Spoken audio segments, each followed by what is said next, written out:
Est-ce que c'est une pente glissante pour dire que tu as le temps de faire rien du tout? Dans ce cas-là, tu auras des résultats extraordinaires, même si tu n'y passes pas toute ta vie.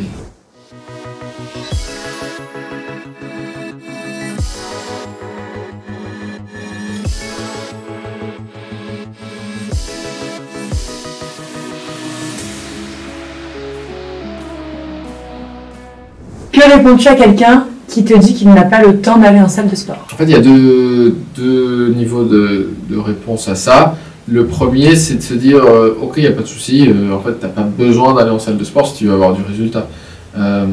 Tu peux tout à fait faire un programme d'entraînement à la maison, tu peux travailler avec le poids de corps. Il y a des solutions et on les propose. Donc ça, c'est ok.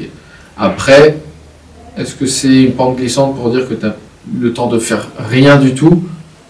C'est là où je questionne un peu la personne et je la questionnerai sur ses motivations et son intention. Parce que c'est comme si tu me disais à un moment donné, j'ai pas le temps de me laver les dents ou de me doucher. Non, on n'a pas le temps. Tu peux toujours gratter tes 30 minutes de douche et de lavage de dents pour travailler un peu plus. Mais au bout d'un moment, tu as pué et c'est dégueu, quoi. Ouais, le sport, c'est pareil. Il y a un moment donné, tu peux toujours gratter 30 minutes, 1 heure tous les 3. Enfin, ce que je demande, c'est 3 fois 1 heure par semaine. À un moment donné, si tu n'es pas en mesure de faire 3 fois 1 heure de sport par semaine, c'est que vraiment ta santé, tu t'en tamponnes complètement, quoi. Je veux dire, si on priorise les priorités, ta santé, prendre soin de soi, de ton véhicule, voilà, sur lequel tu es sur Terre, ça reste important. Et si tu n'es pas capable de dire, ok, 2-3 fois par semaine, 1 heure, c'est un rendez-vous avec moi-même pour prendre soin de moi de la même façon que je me lave les dents, que je prends une douche, on va pas y arriver.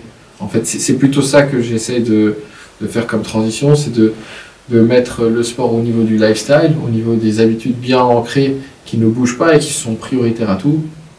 Voilà, se laver les dents, la douche, tu le fais toujours. Tu ne te poses pas de questions, tes 3 séances de sport, ça doit être la même chose. Tu ne te poses pas de questions parce que ça fait vraiment partie de ta routine bien ancrée. Puis c'est tout, en fait. Tu ne le questionnes pas et le reste doit s'adapter autour de ça. Et pour les personnes qui n'aiment pas aller à la salle de sport?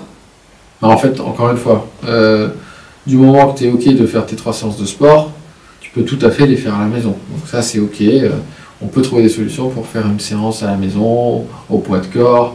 Là, il n'y a pas de problème. Moi, la question, elle est plutôt non, je trouve même pas le temps de faire 3 fois 1 heure de sport par semaine. Qu'est-ce que tu dirais aux personnes qui pensent qu'il faut passer beaucoup de temps et d'énergie pour avoir des résultats?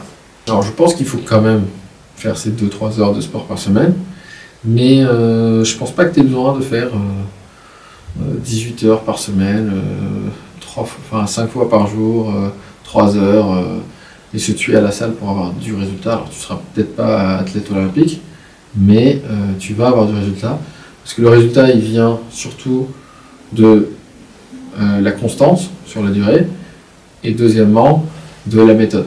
Donc si tu as une bonne méthode, que tu fais les bons mouvements de la bonne façon, avec le bon protocole, les bons poids, et que tu fais la bonne nutrition avec les bonnes répartitions d'aliments, dans ce cas-là, tu auras des résultats extraordinaires, même si tu n'y passes pas toute ta vie. Et c'est là où nous, on a une expertise, c'est de dire aux gens, ok, de toute façon, tu ne vas pas y consacrer toute ta vie. Je sais que tu ne veux pas être bodybuilder ni athlète de haut niveau, mais par contre, sur tes 3 heures de sport par semaine et sur tes 2 repas par jour, nous, on va faire en sorte que tu aies une vraie transformation.